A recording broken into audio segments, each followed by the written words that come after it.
Hey, peace, everybody. How you doing? This your brother Kimbe Ani. I'm so excited to be back here with you, or you here with me. Either way you look at it, I'm glad that I'm not alone. It's like now. Today, our selection is Assata, an autobiography written by Assata Shakur herself, as well as the foreword by the revolutionary Angela Davis and the world-renowned attorney Lennox S. Hines. So, this series, Kimbe Reads, is dedicated to authors, playwrights, poets, all types of creators from African descent from all over the globe. This is where we showcase you, your talent, and your contribution to humanity. Oftentimes, Africans or people of African descent provide the missing pages to human history. They try to write us out, but yet and still, we are here. We're thriving, we living, we're learning, we growing, we're changing, we evolving, we're loving, we fighting, you know what I mean? We experience in time and space. And our lives matter, our writers matter. So let's get into it. This is Assata Shakur, an autobiography written by Miss Assata herself. It's such an honor and a privilege to be able to do this. Let's dive into chapter 4. This text here has 21 chapters. By the grace of the ancestors and the Most High, we are already on chapter 4. I thank you for sticking with me. All right? So chapter 4, it's an even number chapter. What does that mean? Well, the significance of that is that even number chapters deal with Assata and her upbringing. So we get some juicy details into Assata's foundation, her background, how she was raised, some of the things that she went through to transform her into the woman that she is now. Because thankfully she is still alive, y'all. All right, chapter 4. Junior high school had its advantages and its disadvantages. It was more impersonal and much more confusing than elementary school. But it gave me a chance to move around and change classes, and these things I liked. Generally, my subjects bored me, with the exception of English, history, and a newfound love of ceramics. Parsons Junior High School in Queens was mostly white. A lot of the black kids have been put into remedial, or what we called dumb classes. It never ceased to amaze me that the kids who were so smart in the street were always in the dumb classes. So you can see this is back in the day. You know what I mean? I'm sure we're talking about prior to 1970, you know, because she's still in junior high school. And the incident on the New Jersey Turnpike happened in May 1973. So we probably talking about, what, mid-60s, early 60s at the best. You know what I'm saying? And it sounds like she's talking about today. You know, she's talking about the challenges of being a preteen. You know what I'm saying? You coming up in school. She's going to, it doesn't look like it's a private school, but wherever school she's going to, Parsons Junior High School, it's in Queens, but as she states, it's mostly white. So it's culture shock, you know what I'm saying? And there's a few of us who have been in those type of circumstances, you know. And, you know, it's not easy. You have to move wisely. You have to be very conscientious about where you're hanging out, who you're hanging out with, because it's a different type of pressure associated with going to school with all white people. You know what I'm saying? It's different when you have your cousins and your family members and your neighborhood crew with you. You know, there's no crew here. You know what I'm saying? You're on your own. It's a different world. There's different expectations. Let's continue. Mostly when I was young, the news didn't seem real. In fact, my vision of the world was like a comic strip.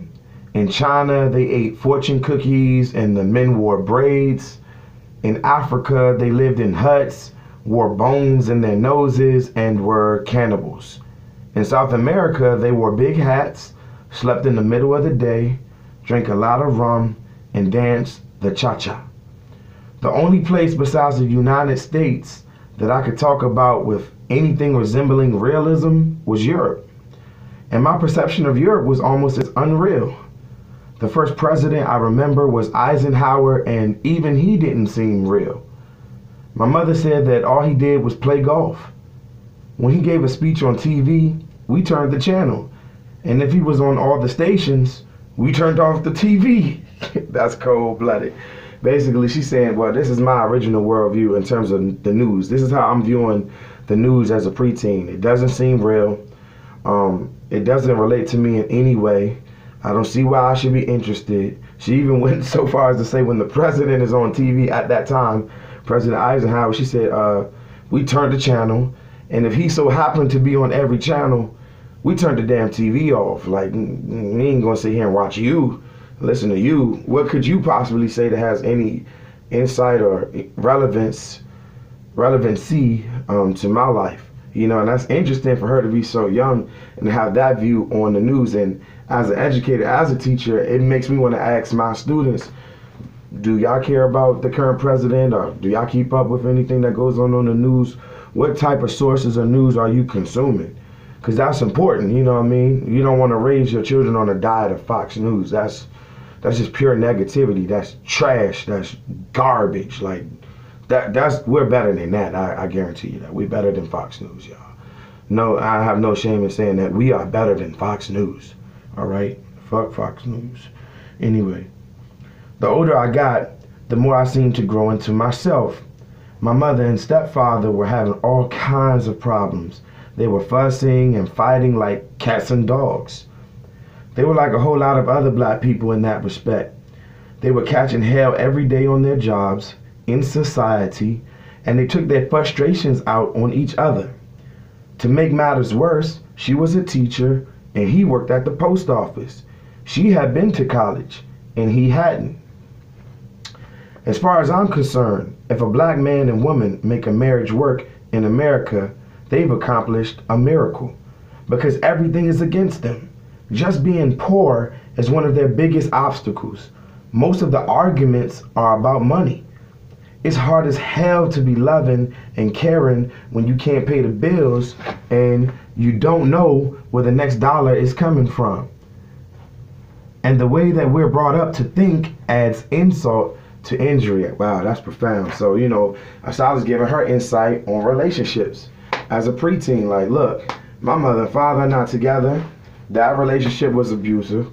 Now my mother and my stepfather are having problems. They're fighting, in her words, like cats and dogs every day. I'm not hearing nothing but negativity from both of them. You know, they catching hell at their jobs. You know, they stressed out at work. The general society is stressing them out. What's going on in the hood, in the neighborhood, what's going on around the city. There's not positive things going on, so that's stressful. You know, you got to deal with the police. That's stressful. We broke. That's stressful. We trying to make ends meet. Every time they communicate with one another, it seems like it's combative. It's argumentative. It's negative energy. They not vibing. They're off. They're not clicking. She's seeing that as a child. It's very important for us as we go through our relationships to remember the babies, that they literally watch and hear and then emulate and imitate the things that we do when we're not around. They talk like you. When you're not around, they're repeating things they have no business repeating. They saying things they have no business saying, but however, they should have never heard it. Where did they hear it from? Who did they get that from? That attitude, those mannerisms, those disturbing behaviors that the teachers keep calling you about. Where did they inherit them from? Children live what they learn. Facts. We're gonna keep it moving. While my parents were going through their changes, I was going through mine. I was at the age where I questioned everything. The world was beginning to have more and more impact on me. I was curious about and wanted to experience everything. On weekends, whenever I could, I would take off. I went to the movies or to the library, but my favorite activity was riding subways and buses. I would hop on any subway or bus, ride until I got tired, then get off at any stop and walk around. Sometimes I talked to people or played handball with kids my age. Other times I just walked and looked. I went into all kinds of neighborhoods, white, black, Puerto Rican, Chinatown too. But Harlem was my favorite. I was fascinated by the street life. I was always trying to figure out what was going on. Everything was so colorful and busy. Men standing on the corner drinking, boys playing basketball, hustlers busting up and down the streets, huddling and making deals. It was the land of dream books, kitchenettes, and Johnny Walker Red. I love those stores. From the market on Park Avenue to the greasy fish joints, to the candy stores that sold penny candy and penny cigarettes and God knows what else. I would walk and look and think. The world for me then was a big question mark. And the biggest question of all was where I fit in.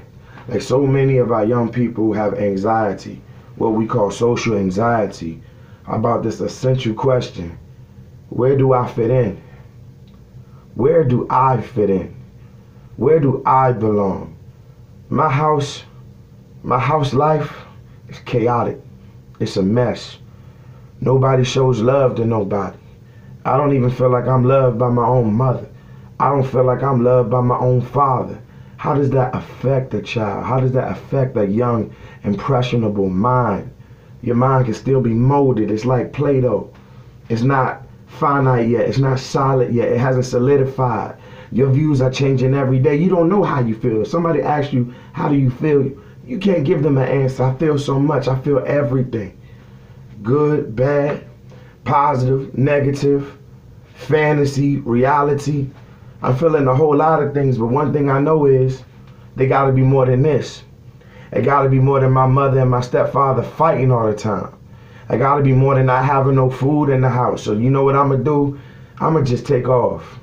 I'm gonna get on the subway and I'm just gonna ride. And I'm gonna ride till I get tired, and then I'm gonna get out.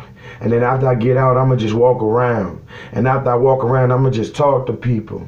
And after I talk to people, I'm gonna find some kids my age, and we're gonna have some fun. And whenever I get home, if I go home, because what is home? When your home don't feel like a home, what's home? The streets. The streets is my home. I'm fascinated. I'm fascinated by what? I'm fascinated by street life. I'm fascinated by street life. Because look at mine. There's got to be an alternative. And we're not providing them with sustainable alternatives. I got off on a tangent. Let me continue. At times, running away was fun and exciting. At other times, it was miserable, cold, and lonely. The part I dug about it, though, was surviving. Being out there, face to face with the raunchiest side of life, was like living on a roller coaster. Everything hurling itself at you at breakneck speed. It was one hell of an education. And when I think about it, I was one lucky child. So many things could have happened to me, and almost did, okay? So there you got her implying or insinuating that, I ran away from the house. Notice I didn't say home. I ran away from the house, right? I'm in the street. I'm dealing with the raunchy side of life. I'm feeling grown because I never really felt much like a child anyway. I wasn't nurtured anyway. I know I was loved, but I wasn't cared for anyway. For one reason or another, she felt neglected, whether that was justified or not. That's how she felt. And that's one thing we have to understand and learn about emotions and feelings. They're powerful and they are what they are. Regardless of what the reality is, regardless of what the objective reality is, we have feelings, we have emotions. That's what makes us human and not a drone. That's what makes us human and not a robot. That's what makes us human and not a machine. You out here expecting people to be a machine. We have feelings and emotions, and it clouds our judgment sometimes. Sometimes it controls what we see. Sometimes it controls how we operate. Emotions, feelings. Stop trying to bury them underneath a rug all the time and deal with it. Because when you don't deal with your emotions, it will create trauma. And trauma has a way of reoccurring and coming back over and over again. It's a cycle that has to be broken, and you can't break it in denial. You can't break it trying not to acknowledge that it exists. Emotions exist. How about you try dealing with them instead of using different things as a scapegoat? These pretty boxes that we put stuff in, these categories we like to put people in. But human beings are messy because of our emotions. We don't fit in one category. Sometimes we fit in all the categories, sometimes we fit in none.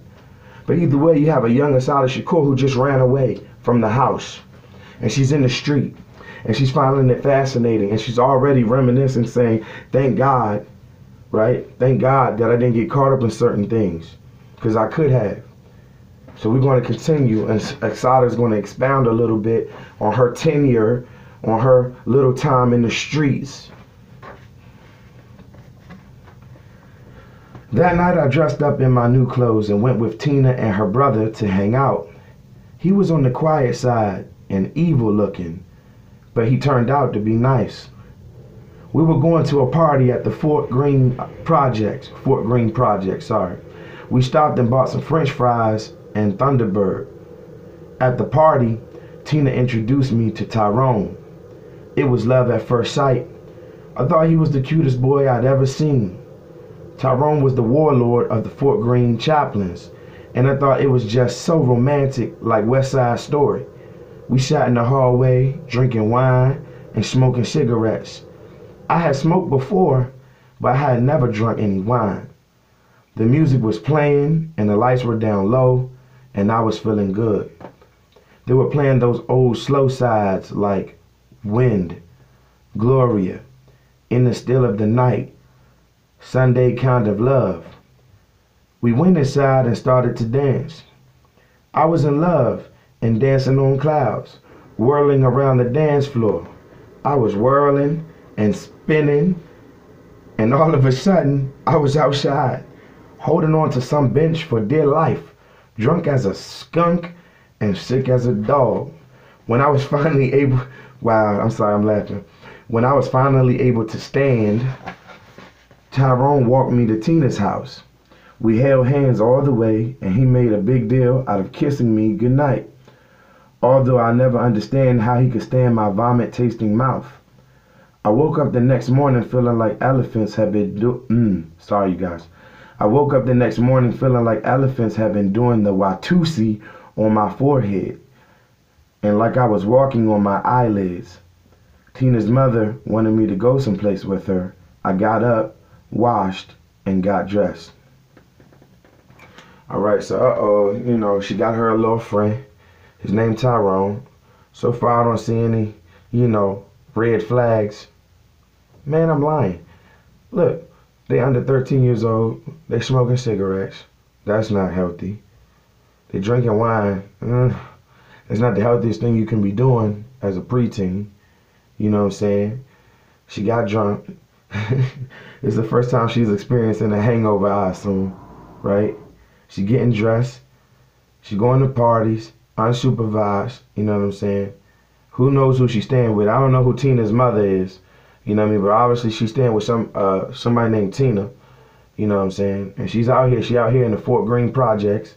She in the projects like she from there. She's not. Let's continue. Let's see where this story leads us. I have a feeling that we're about to take a little journey. When we got to the store, I thought I was going to die of fright.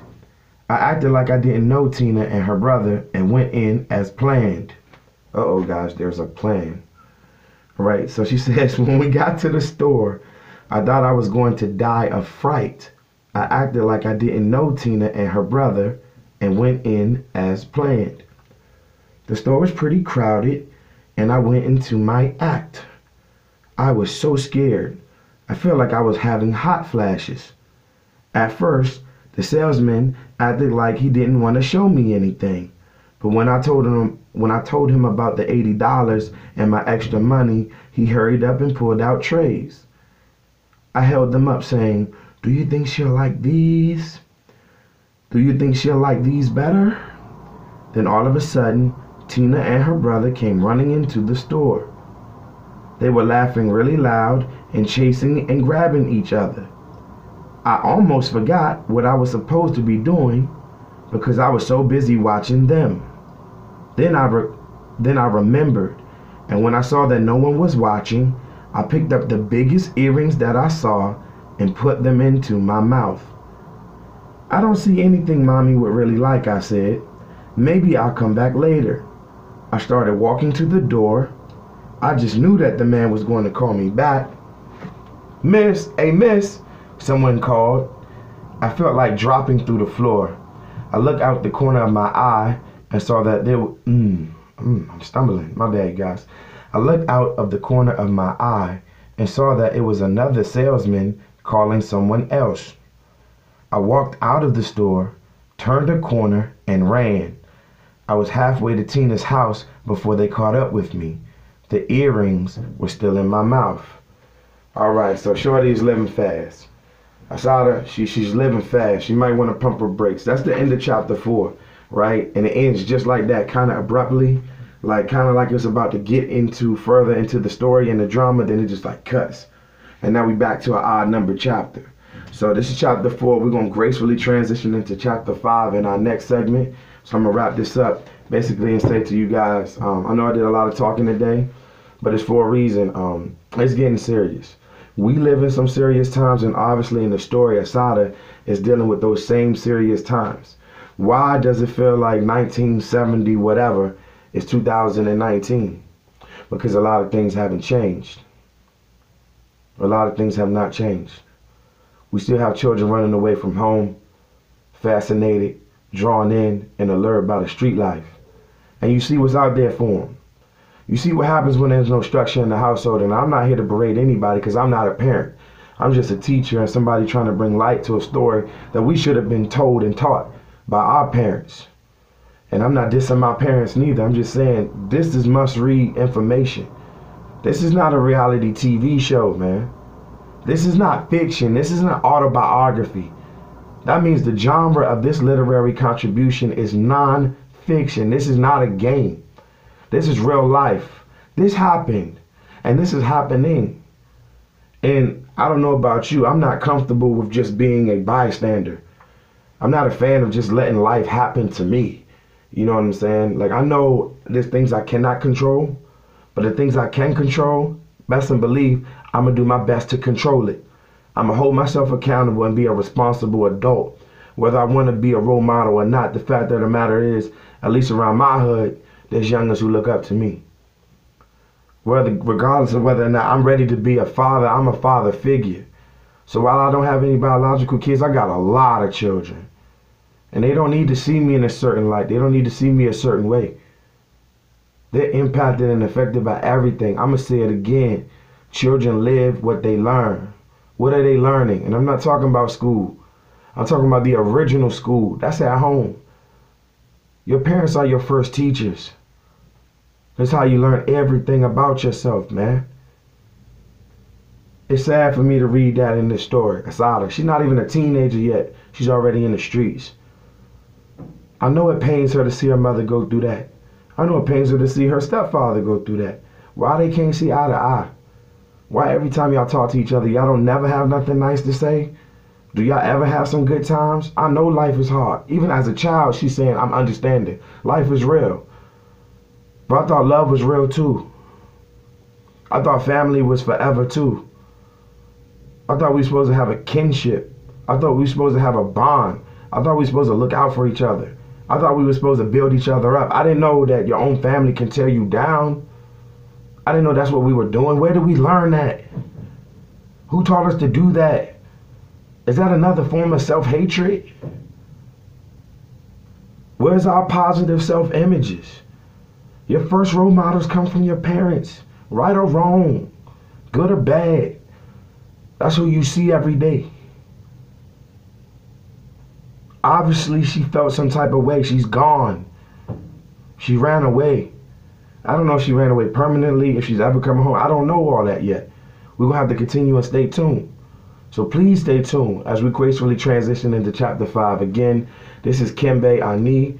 This is another installment of Kembe Reads. The selection that we have is Assata, an autobiography from Assata Shakur herself, with a foreword from the revolutionary Angela Davis and the world-renowned attorney, Mr. Lennox S. Hines. Hopefully, I'm encouraging you to purchase this book. This will be a much more pleasurable experience for you if you're reading along with me, as opposed to hanging on to my every word. So I want to encourage you to read this book. Man, I got love for each and every one of y'all.